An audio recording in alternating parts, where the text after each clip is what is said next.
All right, so today we are talking about the distance formula. We're going to be using Pythagorean theorem to discover the distance formula. So we're going to be using the distance formula is created by solving for c in the Pythagorean theorem. So using Pythagorean theorem, find the perimeter of the following. So first things first, it's really easy to find the length of side A. It's 1, 2, 3, 4 long. So A equals 4. B is also equally easy to figure out. So B is 1, 2, 3, 4, 5, 6, 7 long. But now we need to find C. So C, it said that C equals C squared equals A squared plus B squared. So C squared equals 4 squared plus 7 squared. And 4 squared plus 7 squared is 65. So C squared equals 65. So if we take the square root of both sides, we end up with C equals the square root. Well, we end up with C equals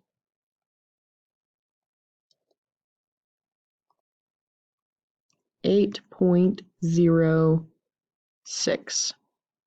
So now if I take all three lengths and add them together, that should be my perimeter. So I'm going to take 8.06 plus 7 plus 4. And I end up with the perimeter is 19.06 units around. So if I walked all the way around, I'd be walking 19.6 units, whatever those units are. So let's go ahead and use the Pythagorean theorem just to find the distance between C and D. So here I'm going to find, so I've got C to D. I can easily find the height and the length of this little triangle that I can create. So the height of this is 3 and the length is 4. So I can do 3 squared plus 4 squared equals C squared. And I end up with 9 plus 16, which is 25, equals C squared. I can take the square root of both sides and I end up with C equals 5. So that length right there is 5. All right, now let's take a look and see what happens when I only have 2 points. So right here, I can visualize it. So if this is my pretend graph, I go over 1 up 3, I go over 7, I go down 2. So then I could be like, okay, there's my line. Let's find the height. Let's find the width. And then we can use Pythagorean theorem. Or we can set it up in a table.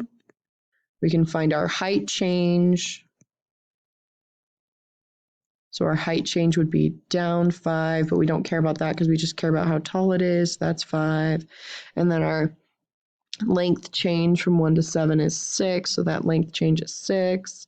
So then we could do 5 squared plus 6 squared equals C squared. And 5 squared plus 6 squared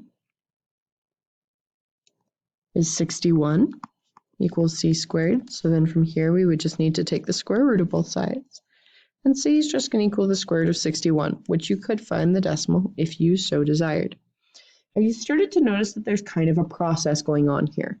You're finding that height, you're finding the width, and from there you can find the hypotenuse. Okay? So we're going to find the length of C, and we've got A squared plus B squared equals C squared. Well, A is just your change in X.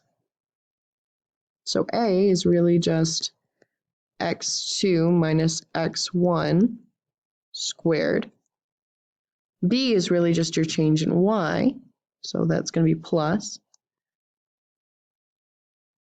Then B is your change in Y. So that's Y2 minus Y1 squared. And that's all going to equal C squared because we don't know anything about C. It's just C squared.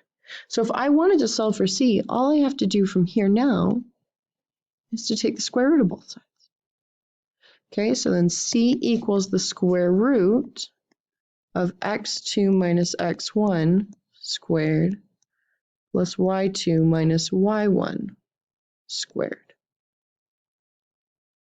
Okay, so that would be the length of C. This is called the distance formula, that whole long thing. So like A is x2 minus x1, and B is y2 minus y1.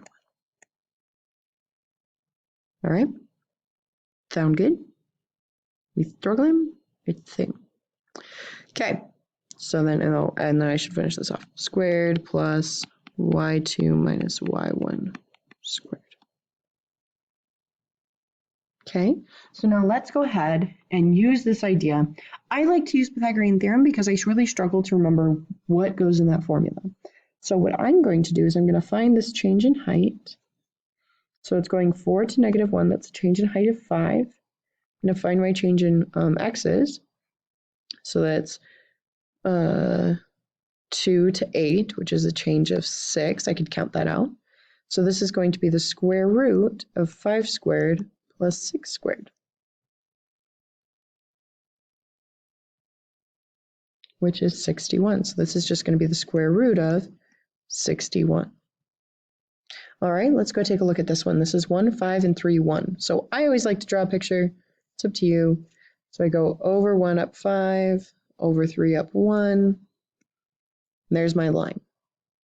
So my height change is from 5 to 1. That's a change of 4. And then my base change, or my x change, is from 1 to 3. So that's a change of 2.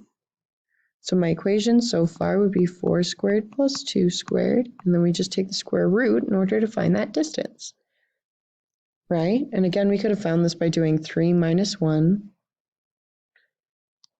and then 5 minus 1. Okay, because that's our change in x and our change in y. So we do 4 squared plus 2 squared. We're going to get the square root of 20. And again, if you want to find the decimal, you can. Now I want you guys to go ahead and give these two a shot. Notice one gives you a picture, one does not. I want you to go ahead and try. You can either use Pythagorean theorem or not. That is completely up to you. And then once you're done with that, go ahead and write your recap, and you are done for today.